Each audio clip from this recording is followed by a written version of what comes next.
ಕನ್ನಡ ಕ್ಲಾಸ್ಗಳು ಭಾಳ ಇಷ್ಟ ಆಗ್ತಾ ಇತ್ತು. ಅದರಲ್ಲಿ ನನಗೆ ಅರ್ಥ ಆಗುವಂಥದ್ದು ಭಾಷೆ. ಇದು ಅರ್ಥನೇ ಆಗಲಿಲ್ಲ. ನಾವು ವೃದ್ಧಾಶ್ರಮಕ್ಕೆ ಹೋಗ್ತಾ ಇದ್ವಿ, ಅನಾಥಾಶ್ರಮಕ್ಕೆ ಹೋಗ್ತಾ ಇದ್ವಿ. ಅಲ್ಲಿ ಅನಾಥಾಶ್ರಮಕ್ಕೆ ಹೋಗಿ ಅಲ್ಲಿ ಮಕ್ಕಳಿಗೆ ಪಾಠ ಮಾಡಿ ಬರೋದು ಸರಿ ಅಂತ ಅವರ ಆತ್ಮಸಾಕ್ಷಿಯಾಗಿ ಒಂದು ವೇಳೆ ಅನಿಸದಿದ್ರೆ ಅದನ್ನು ಅವ್ರು ಮಾಡದೇ ಇರ್ಲಿಕ್ಕೆ ಸಾಧ್ಯನೇ ಇಲ್ಲ. ಗೋಪಣ್ಣಂಗೆ ಅದರಲ್ಲೂ ಒಂದು ಇಷ್ಟ, ಅವನು ಕೆಲವಷ್ಟು ಗಜಲ್ ಕ್ಯಾಸೆಟ್ಗಳನ್ನ ತಗೊಬರ್ತದೆ, ಎಲ್ಲಿ ತಗೊಬರ್ತದೆ ಗೊತ್ತಿಲ್ಲ, ಅವನಿಗೆ ಅದು ಇಷ್ಟ ಆಗ್ತಾ ಇತ್ತು. ನಮ್ಮಲ್ಲಿ ಒಂದು ನೋಡು ಗುಲಾಮ್ ಅಲಿ ಗಜಲ್, ನನಗಿನ್ನೂ ಕೆಳಗೆ ಸಣ್ಣ ಇದ್ದಾವಾಗಿಂದ ಆ ಗುಲಾಮ್ ಅಲಿ ಗಜಲ್ ಕೇಳಿದ್ರು, ಬಾಪರೇ ಹಳೆ ನೆನಪುಗಳು ದೂರಲಿ ನಿಡು ಬೀಸುವ ಚಳಿಗಾಳಿಗೆ ತರಗೆನೆಗಳ ಚಿತೆಯೂರಿಯಲಿ ಚೈತ್ರೋದಯ ಜ್ವಾಲೆಗೆ.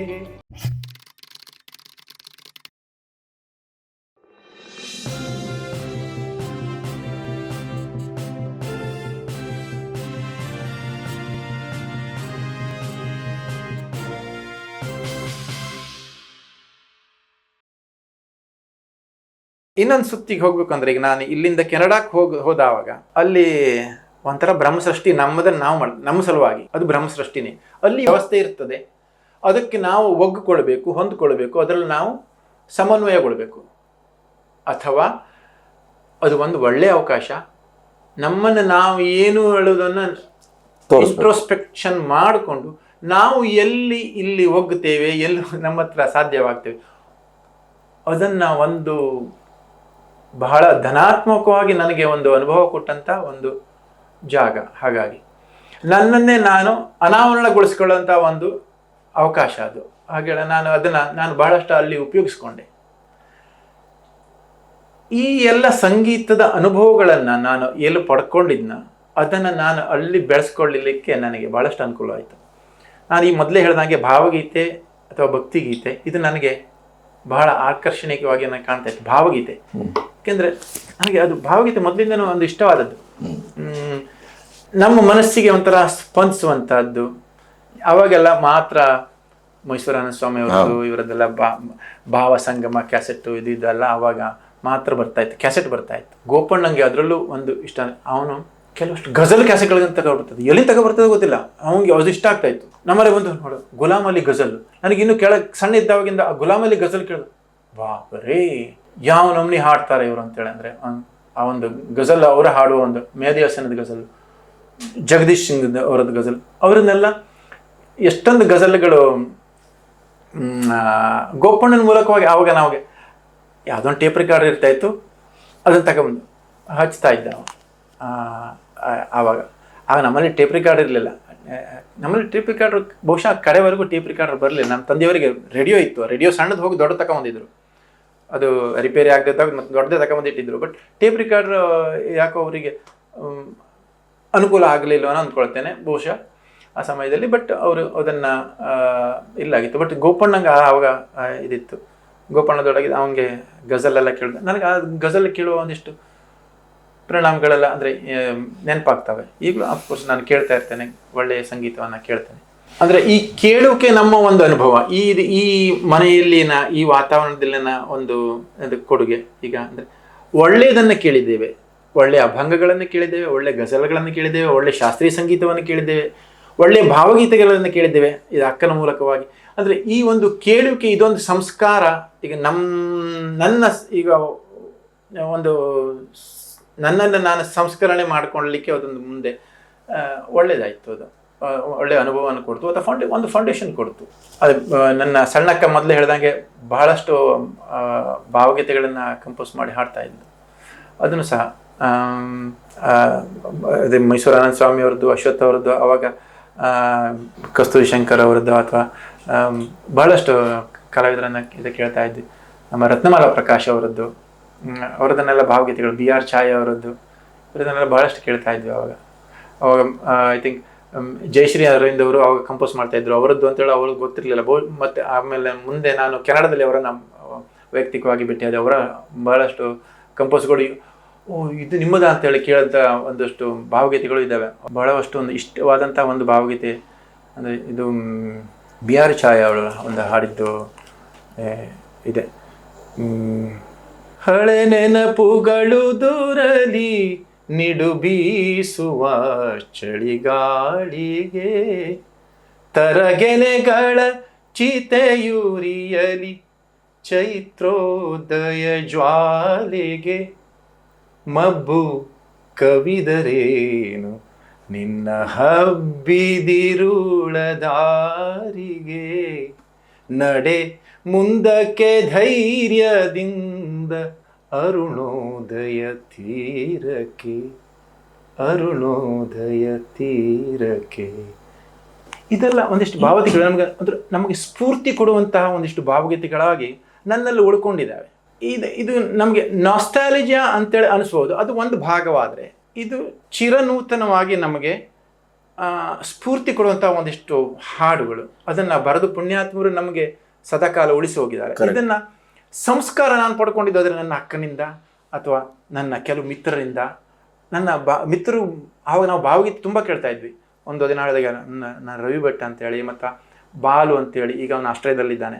ನಾವು ಅವಾಗ ಬಹಳಷ್ಟು ನಾನು ಯಾಕೆ ಹೇಳ್ತಾ ಇದ್ದೇನೆ ಅಂದರೆ, ಸಾಂಗೀತಿಕವಾಗಿ ನನ್ನ ಒಲುಮೆ ಹೌದು ಈ ದೃಷ್ಟಿಯಲ್ಲಿ ನಡೆದಿತ್ತು. ಯಾಕೆಂದರೆ ನನಗೆ ಶಾಸ್ತ್ರೀಯ ಸಂಗೀತದ ಒಂದು ಮಿತಿ ಇತ್ತು, ಅದನ್ನು ನಾನು ಮುಂದುವರಿಸಿರಲಿಲ್ಲ.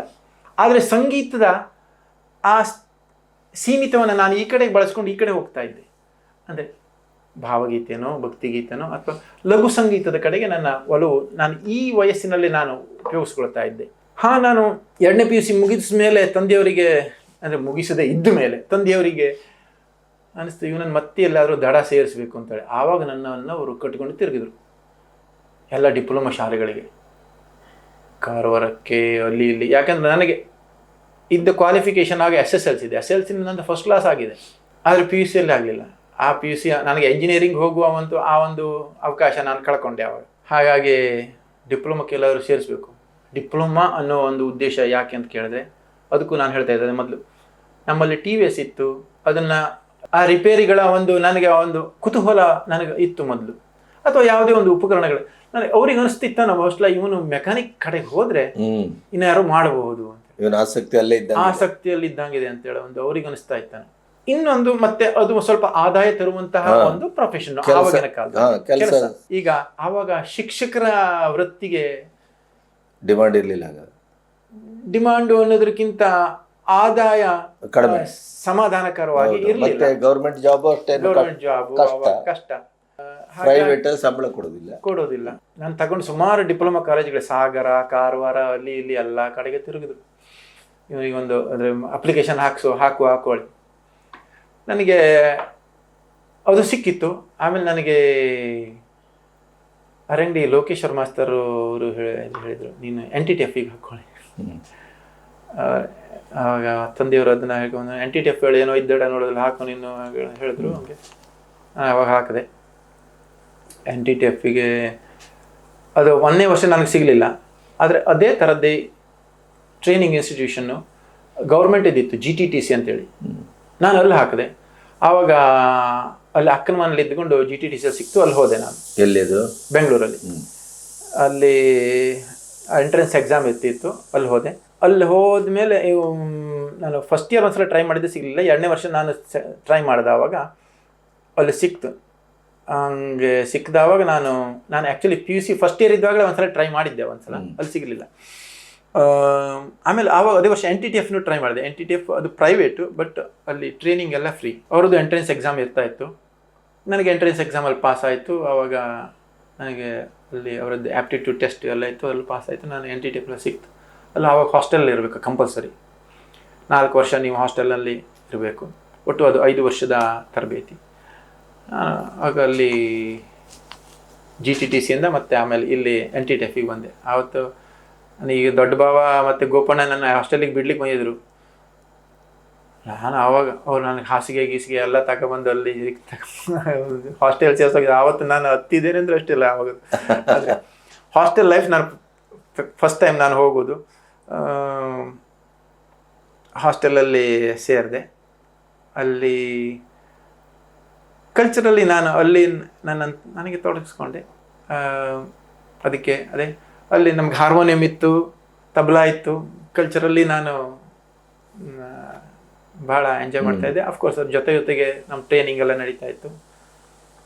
NTTF ಮುಗಿಸಿ ಅಲ್ಲಿ 5 ವರ್ಷ ಮಾಡಿದೆ, ಟ್ರೈನಿಂಗ್ ಮುಗಿಸಿ ನಮಗೆ ಅಲ್ಲಿ ಒಂದು ಆವಾಗ 5 ವರ್ಷದ ಡಿಪ್ಲೊಮಾ ಅದು NTTF. It's equal to engineering degree ಅಂತ ಹೇಳ್ತಾ ಇದ್ರು. ನಮಗೆ ಅದನ್ನು ಮುಗಿಸಿದ ತಕ್ಷಣ ಎಲ್ಲಿ ಬೇಕಾದರೂ ಕೆಲಸ ಸಿಗ್ತಾ ಇತ್ತು. ನಾನು 5ನೇ ವರ್ಷದಲ್ಲಿ ಇರುವಾಗ ನನ್ನ ಅಣ್ಣಗೆ ಬೆಂಗಳೂರಿಗೆ ಟ್ರಾನ್ಸ್ಫರ್ ಆಗಿತ್ತು, ಪರಮೇಶ್ವರ ಹೆಗ್ಡೆಯವರಿಗೆ. ನಾನು ಅಣ್ಣನ ಮನೆಯಲ್ಲಿ 6 ತಿಂಗಳೇ ಉಳಿದೆ ಆವಾಗ. ಅಣ್ಣನನ್ನು ಆವಾಗ ಹತ್ತಿರದಿಂದ ನೋಡುವಂತಹ ಒಂದಿಷ್ಟು ಅವಕಾಶ, ಯಾಕೆಂದರೆ ನಾನು ಈ ಬಾಲ್ಯದಿಂದ ಅಲ್ಲಿಯವರೆಗೆ ನಾವೊಂದು ಆ ಗ್ಯಾಪ್ ಇತ್ತು. ಅಣ್ಣನ ಮನೆ ಶಿಫ್ಟ್ ಮಾಡೋದು ನಾನು ಹೋಗಿದ್ದೆ, ಆಗ ಅಣ್ಣ ನಮ್ಮನೆಲ್ಲ ಬಂದು ಉಳ್ಕೊಳ್ಳೋಣ. ನನಗೆ ಆವಾಗ ಅಣ್ಣನ ಮನೆಯಲ್ಲೇ ಉಳ್ಕೊಂಡಿದ್ದೆ. ಅಣ್ಣನ ಸಂಗೀತ ಹತ್ತಿರದಿಂದ ಕೇಳ್ತಾ ಇದ್ದೆ, ಆದರೆ ಅಣ್ಣನ ಹತ್ರ ಕಲೀಲಿಕ್ಕಾಗಲಿಲ್ಲ. ಅದು ಒಂಥರ ಅಣ್ಣನಿಗೆ ಅದೊಂದು ಗ್ಯಾಪ್ ಇತ್ತು. ಅಂದರೆ ನಮ್ಮಲ್ಲಿ ಒಂದು ಮುಜುಗರ ಇತ್ತು ಅಥವಾ ಏನೊಂದು ಹೆದರಿಕೆ ಇತ್ತು, ಅಣ್ಣಂಗೆ ಅದೊಂದು ಗೌರವ ಇತ್ತು, ರೆಸ್ಪೆಕ್ಟು, ಇದೆಲ್ಲ ಆ ಒಂದು ಗ್ಯಾಪ್ನಿಂದಾಗಿ ಅದು ಹಾಗೆ ಉಳ್ಕೊಂಡಿತ್ತು. ಬಟ್ ನಾನು ಅಣ್ಣ ಹತ್ರ ಅಂದರೆ ಅಷ್ಟು ಸಲಿಗೆ ಇರಲಿಲ್ಲ. ಅಣ್ಣ ಹೆದರಿಕೆ ಇತ್ತು, ಅಣ್ಣ ಅಂದರೆ ಗೌರವ ಇತ್ತು, ಬಟ್ ಆ ಸಲಿಗೆ ಇರಲಿಲ್ಲ, ಸಲಿಗೆ ಅಭಾವ ಆಯಿತು.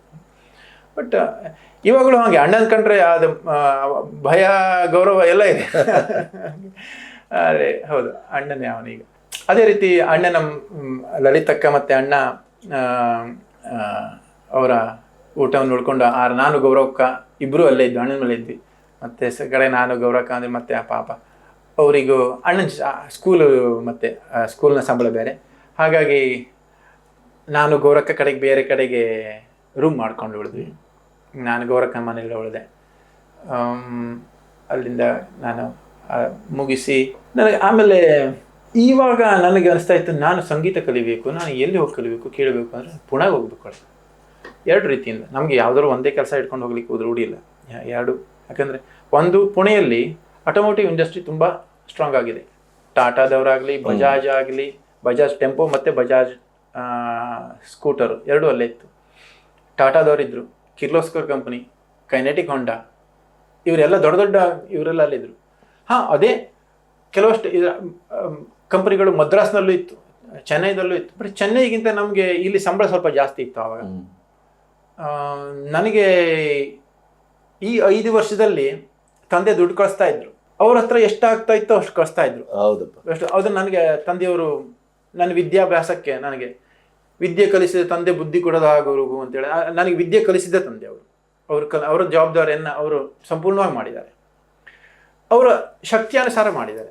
ಆ ದೃಷ್ಟಿಯಿಂದ ಅವ್ರಿಗೆ ಎಷ್ಟು ಶಕ್ತಿ ಕೊಟ್ಟಿತ್ತು ಅಷ್ಟು ಮಾಡ್ಕೊಂಡು ಬಂದಿದ್ದಾರೆ. ಅದ್ರ ಜೊತೆಗೆ ಕೆಲವು ಸಲ ಸಾಕಾಗ್ತಾ ಇರಲಿಲ್ಲ. ಆಗ ಹಾಸ್ಟೆಲ್ ಫೀ ನಮಗೆ 248 ರೂಪಾಯಿ ಪ್ರತಿ ತಿಂಗಳ ಹಾಸ್ಟೆಲ್ ಫೀ ಮಾತ್ರ, ನಮಗೆ ಊಟ ತಿಂಡಿ ಮಾತ್ರ ಹಾಸ್ಟೆಲ್ನಲ್ಲಿ. ಟ್ರೈನಿಂಗ್ ಫ್ರೀ, ಟ್ರೈನಿಂಗ್ ಸಂಪೂರ್ಣವಾಗಿ ಫ್ರೀ, ಟ್ರೈನಿಂಗ್ ಏನು ದುಡ್ಡು ಇರಲಿಲ್ಲ. 4 ವರ್ಷನೂ ಫ್ರೀ. 5ನೇ ವರ್ಷ ನಮಗೆ ಸ್ಟೈಪೆಂಡ್ ಬರ್ತಾಯಿತ್ತು, 950 ಚಿಲ್ಲರೆ ಆವಾಗ ಸ್ಟೈಪೆಂಡ್ ಬರ್ತಾಯಿತ್ತು 5ನೇ ವರ್ಷಕ್ಕೆ. ಸೊ ಆವಾಗ ನಮ್ಮನ್ನ ಕಾಲ ಮೇಲೆ ನಾವು ನಿಂತ್ಕೋಬಹುದು ಅಂತೇಳಿ. ಈಗ ಈ 250 ರೂಪಾಯಿಗೆ ಅಥವಾ ಮತ್ತೆ ನಮಗೇನಾದ್ರು ಸೋಪು ಅದು ಇದು ಏನಾದ್ರು ತಿಂಡಿ ತಗೊಳ್ಬೇಕಲ್ಲ, ನಮಗೆ ಹೋಟೆಲ್ನಲ್ಲಿ ಬಟ್ಟೆ ತೊಳಿಲಿಕ್ಕೆಲ್ಲ, ಅದಕ್ಕೆಲ್ಲ ನನಗೆ ಅಕ್ಕನ ಹತ್ರ ಕೇಳ್ತಾ ಇದ್ದೆ. ಗೌರಕ್ಕ ನನ್ನ ದೊಡ್ಡಕ್ಕ, ಅವರು ನನ್ನ ಬ್ಯಾಂಕು ಆವಾಗ. ಅವರು ನನ್ನನ್ನು ಆವಾಗ ಪೋಷಿಸಿದ್ರು, ಹಾಗಾಗಿ ಅಷ್ಟು ನಡೆಸ್ಕೊಂಡು ಬಂದರು. ಅವರದ್ದು ಋಣ ಇದೆ ಅಫ್ಕೋರ್ಸ್. ದೊಡ್ಡಕ್ಕ ದೊಡ್ಡ ಭಾವ ಅವರು ಕೊಡ್ತಾ ಇದ್ರು. ನಾನು ವೀಕೆಂಡಲ್ಲಿ ಮನೆಗೆ ಬರ್ತಾ ಇದ್ದೆ, ಅಂದರೆ ದೊಡ್ಡಕ್ಕನ ಮನೆಗೆ ಇದ್ದಾಗ ಅವ್ರು ಸ್ವಲ್ಪ ದಿನ ಇದ್ದರು ಅಲ್ಲೇ, ಅಥವಾ ಗೌರಕ್ಕ ಅಲ್ಲಿ ಇದು ಮಾಡ್ತಾಯಿದ್ರು. ಗೌರಕ್ಕನ ಭೇಟಿ ಬರ್ತಾ ಇದ್ದೆ ವೀಕ್ ಡೇಸಲ್ಲಿ. ನಮ್ಗೆ ಬರೋಂಗಿಲ್ಲ, ಪರ್ಮಿಷನ್ ಇಲ್ಲ, ನೀವು ಅಲ್ಲೇ ಇರಬೇಕು. ವೀಕೆಂಡಲ್ಲೂ ಸಹ 8 ಗಂಟೆ ಒಳಗೆ ರಾತ್ರಿ ನೀವು ಹಾಸ್ಟೆಲಿಗೆ ಬರಬೇಕು, ಅದು ಸ್ಟ್ರಿಕ್ಟ್ ಇತ್ತು. ರಾತ್ರಿ 10:30 ನಂತರ ನೀವು ಅಲ್ಲಿ ಲೈಟ್ ಆನ್ ಇರಬಾರ್ದು, ನಿದ್ದೆ ಮಾಡಿಬಿಡ್ಬೇಕು. ಬೆಳಗ್ಗೆ 5 ಗಂಟೆಗೆ ಎದ್ದು ಬಿಡಬೇಕು.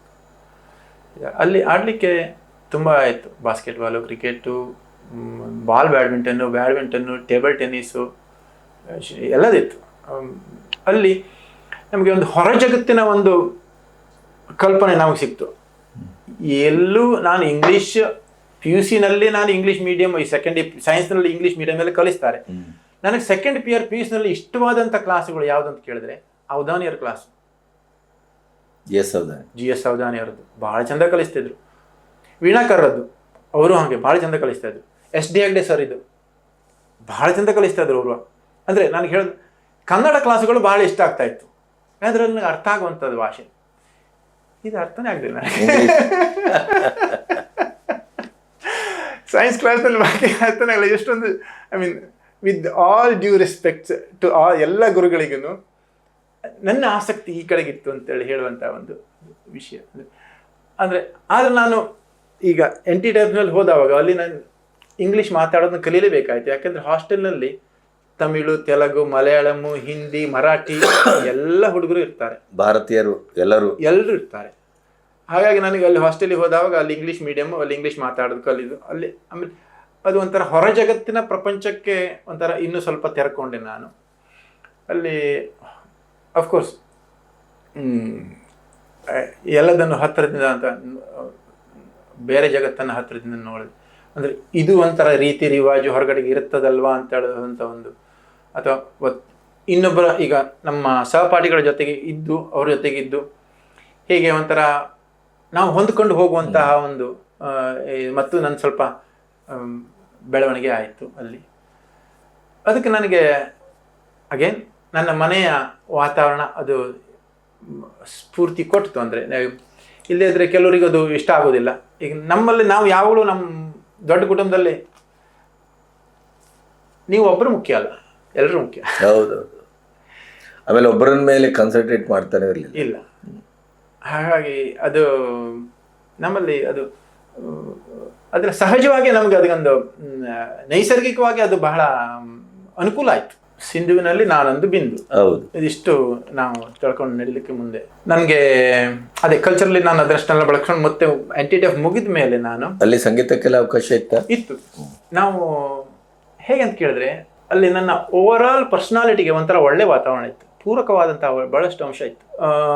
ನನಗೆ ಆವಾಗ ನನಗೆ ಸಂಗೀತದಲ್ಲಿ ಆಸಕ್ತಿ ನೋಡಿ, ಸಂಗೀತದ ಕೆಲಸಗಳನ್ನ ನನಗೆ ಲೀಡ್ ಮಾಡ್ಲಿಕ್ಕೆ ಬಿಡ್ತಾ ಇದ್ರು. ನಾವೇ ಒಂದು ಸಣ್ಣ ಪುಟ್ಟ ಆರ್ಕೆಸ್ಟ್ರಾ ಥರ ಮಾಡಿ ಪರ್ಫಾರ್ಮ್ ಮಾಡುವ ಕೆಲವಷ್ಟು ಅವಕಾಶಗಳಿದ್ವು. 3rd ಇಯರ್ 4th ಇಯರ್ಗೆ ಹೋದ್ಮೇಲೆ ನನಗೆ ಅಲ್ಲಿ ಏನಂತ ಕೇಳಿದ್ರೆ ಲಿಯೋ ಕ್ಲಬ್ ಅಂತ ಹೇಳಿತ್ತು. ಲಿಯೋ ಕ್ಲಬ್ ಅಂದರೆ ಲಯನ್ಸ್ ಕ್ಲಬ್ನ ಜೂನಿಯರ್ ವಿಂಗು. ಲಯನ್ಸ್ ಕ್ಲಬ್ ಈಗ ಸಾಂಸ್ಕೃತಿಕ ಈಗ ಸಾಮಾಜಿಕ ಕಾರ್ಯಗಳನ್ನು ಹೇಗೆ ಮಾಡ್ತಾ ಇದೆಯೋ ಅದೇ ಸಾಮಾಜಿಕ ಕಾರ್ಯಗಳನ್ನು ಲಿಯೋ ಕ್ಲಬ್ನವರು ಆ್ಯಸ್ ಎ ಶ್ಯಾಡೋ ಅವ್ರು ಮಾಡುವ ಕೆಲಸಗಳನ್ನು ನಮ್ಮ ಲೆವೆಲ್ನಲ್ಲಿ ನಾವು ಕೆಲಸ ಮಾಡಬೇಕು. ಹೇಗೆ ನಾವು ವೃದ್ಧಾಶ್ರಮಕ್ಕೆ ಹೋಗ್ತಾ ಇದ್ವಿ, ಅನಾಥಾಶ್ರಮಕ್ಕೆ ಹೋಗ್ತಾ ಇದ್ವಿ. ಅಲ್ಲಿ ಅನಾಥಾಶ್ರಮಕ್ಕೆ ಹೋಗಿ ಅಲ್ಲಿ ಮಕ್ಕಳಿಗೆ ಪಾಠ ಮಾಡಿ ಬರೋದು, ಅವ್ರಿಗೆ ಬೇಕಾದ ಟ್ಯೂಷನ್ ಮಾಡಿ ತಿಂಗಳಿಗೆ ಒಂದ್ಸಲ ಹೀಗೆ ಅಲ್ಲಿ ಹೋಗಿ ಅವ್ರಿಗೆ ಪಾಠ ಮಾಡೋದು. ವೃದ್ಧಾಶ್ರಮಕ್ಕೆ ಹೋಗಿ ಅಲ್ಲಿ ಯಾರೋ ಅವರನ್ನು ಮಾತಾಡಿಸದೇ ಇರುವಂಥ ಅವರಿಗೆ ಒಂದು ಆವಾಗಲೂ ವೃದ್ಧಾಶ್ರಮ ಇತ್ತು ಬೆಂಗಳೂರಲ್ಲಿ, ಅವ್ರಿಗೆ ಹೋಗಿ ನಾವು ಪರ್ಫಾರ್ಮ್ ಮಾಡಿ ಬರ್ತಾ ಇದ್ವಿ. ವೃದ್ಧಾಶ್ರಮದಲ್ಲಿ ಸಂಗೀತ ಹಾಡು ಬರೋದು ಅವ್ರ ಜೊತೆಗೆ.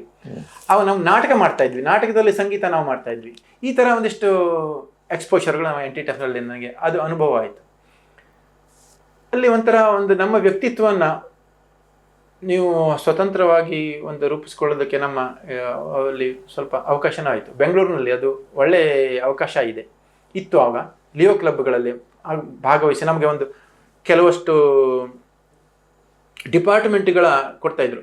ಸಾಂಸ್ಕೃತಿಕಗಳನ್ನು ನೀವು ನೋಡ್ಕೋಬೇಕು, ಫಂಡ್ ರೈಸಿಂಗನ್ನು ನೀವು ನೋಡ್ಕೋಬೇಕು, ಎಜುಕೇಷನ್ಗಳನ್ನು ನೀವು ನಡೆಸ್ಕೊಳ್ಬೇಕು. ಹೀಗೆ ಬೇರೆ ಬೇರೆ ವಿಭಾಗಗಳಲ್ಲಿ ಅವರು ನಮಗೆ ಜವಾಬ್ದಾರಿ ಕೊಡ್ತಾಯಿದ್ರು. ಅದನ್ನು ನಾವು ತೆಗೆಸ್ಕೊಂಡು ಅದನ್ನು ಕೆಲಸ ಮಾಡ್ತಾ ಇದ್ವಿ. ಸೊ ಹಾಗಾಗಿ ಒಂಥರ ಈಗ ಆ ಒಂದು ಲೀಡರ್ಶಿಪ್ ಕ್ವಾಲಿಟಿ ಅದು ನನಗೆ ಅದನ್ನು ಒಗ್ಗಿಕೊಳ್ಳುವಂಥ ಅದು ತೆರ್ಕೊಳ್ಳುವಂಥ ಒಂದು ಅವಕಾಶ ನನಗೆ ಅಲ್ಲ ಆಯ್ತು. ಅದು ಬಹುಶಃ ನನ್ನ ತಂದೆಯವರಿಗೆ ಅದು ಮೊದಲಿಂದನೂ ಇತ್ತು, ಆ ಲೀಡರ್ಶಿಪ್ ಕ್ವಾಲಿಟಿ. ಸಪೋಸ್ ಇವಾಗ ನಾನೊಂದು ಹೇಳೋದಾದ್ರೆ ನಮ್ಮ ಕಡೆಗೆ ಆವಾಗ ಮೊದಲು ಬಸ್ ಬರ್ತಾ ಇರಲಿಲ್ಲ. ಕೆರಕೋಣ ಬಸ್ಸು ಅರೆ ಅಂಗಡಿಯಲ್ಲಿ ಕೆರಕೋಣಿಗೆ ಬಸ್ ಬರಬೇಕಾದ ಕೆಲಸ ಒಂದ್ಸಲ ಸ್ಟ್ರೈಕ್ ಮಾಡಿದ್ರು. ಕೆರಕೋಣಿಗೆ ಬಸ್ ಬಿಡುವುದಿಲ್ಲ, ಹಳೆ ಹೊನ್ನಾವರ ಬಸ್ನಿಂದ ಒಂದಷ್ಟು ಬಸ್ಸುಗಳನ್ನು ಅವರು ಒಂದು ದೊಡ್ಡ ಕಂಡಿ ಒಂದಿಷ್ಟು ಜನ ತಗೊಬಂದು ಬಸ್ ಬಂದದ್ದನ್ನು ಅವರಲ್ಲಿ ಹಾಕ್ಕೊಂಡು ಒಳಗೆ ಹಾಕ್ಕೊಂಡು ಇಲ್ಲ ಬಸ್ ಬಿಡೋದಿಲ್ಲ ನಾವು. ಆಮೇಲೆ ಅವರು ಡಿಪೋದವ್ರಿಗೆ ಮಾತಾಡಿ ಅವ್ರು ಮತ್ತೆ ಪೊಲೀಸರವರಿಗೆಲ್ಲ ಮಾತಾಡಿ ಅದಕ್ಕೆ ಇವರು ನೀವು ನಾವು ಅರ್ಜಿ ಕೊಟ್ಟಿದ್ದೇವೆ, ನಮಗೆ ಬಸ್ ಬೇಕು ಅಂತೇಳಿ, ನಮ್ಮ ಗ್ರಾಮಕ್ಕೆ ಕೆರಕೋಣ ಬಸ್ ಬೇಕು ಅಂದರೆ ಬಸ್ ಬಿಡ್ತಾ ಇಲ್ಲ. ಅವರು ಡ್ರೈವರ್ ಅವ್ರು ಹೇಳಿದಷ್ಟು ಕೆಲಸ ಮಾಡ್ತಾರೆ. ಅವರ ಮುಖೇನವಾಗಿ ಆ ಡಿಪಾರ್ಟ್ಮೆಂಟ್ನ ಮಾತು ಕೇಳಿಸ್ಬೇಕಲ್ಲ, ಅಂದರೆ ಅವರ ಒಂದು ಆ ಒಂದು ದಾಡ್ಸಿತನ ಅಂತೇಳಿ ನಾವು ಹೇಳ್ತೀವಲ್ಲ ಅದು ಅವರದ್ರಲ್ಲಿ ಇತ್ತು. ಇದೆಲ್ಲ ಒಂಥರ ನಮಗೆ ಹೀಗೊಂದು ಇರ್ತದೆ ಅಂದರೆ ಆ ಒಂದು ಧೈರ್ಯ ಅವರದಲ್ಲಿ ಸಿಕ್ಕಾಪಟ್ಟೆ ಇತ್ತು. ನಮ್ಮ ತಂದೆಯವರಿಗೆ ಧೈರ್ಯ, ಹಿಂದುಳಿಯುವಿಕೆ ಸಮಾಜದ ಒಂದು ಒಳ್ಳೆ ಕೆಲಸಕ್ಕಾಗಿ ಏನ್ ಬೇಕಾದ್ರೂ ಮಾಡ್ಬೋದು ಮಾಡಬೇಕು ಅನ್ನೋದು ಹೇಳೋದು ಅವರದ್ದನ್ನು ಒಂದು ಛಲ ಹಾಗೂ ಅವರಿಗೆ ಸರಿ ಅಂತ ಅವರ ಆತ್ಮಸಾಕ್ಷಿಯಾಗಿ ಒಂದು ವೇಳೆ ಅನಿಸದಿದ್ರೆ ಅದನ್ನ ಅವ್ರು ಮಾಡದೇ ಇರ್ಲಿಕ್ಕೆ ಸಾಧ್ಯನೇ ಇಲ್ಲ. ಅದು ತಪ್ಪು ಅಂತ ಹೇಳಿದರೆ ಮಾಡ್ಲಿಕ್ಕೆ ಹೋಗುದಿಲ್ಲ. ಯಾವುದನ್ನು ಸರಿ ಅಂತ ಅನಿಸದಿದ್ರೆ ಅದನ್ನು ಮಾಡಲಿಕ್ಕೆ ಯಾವ ಕ್ಷಣದಲ್ಲೂ ಅವರು ಹಿಂಜರಿತಾ ಇರಲಿಲ್ಲ.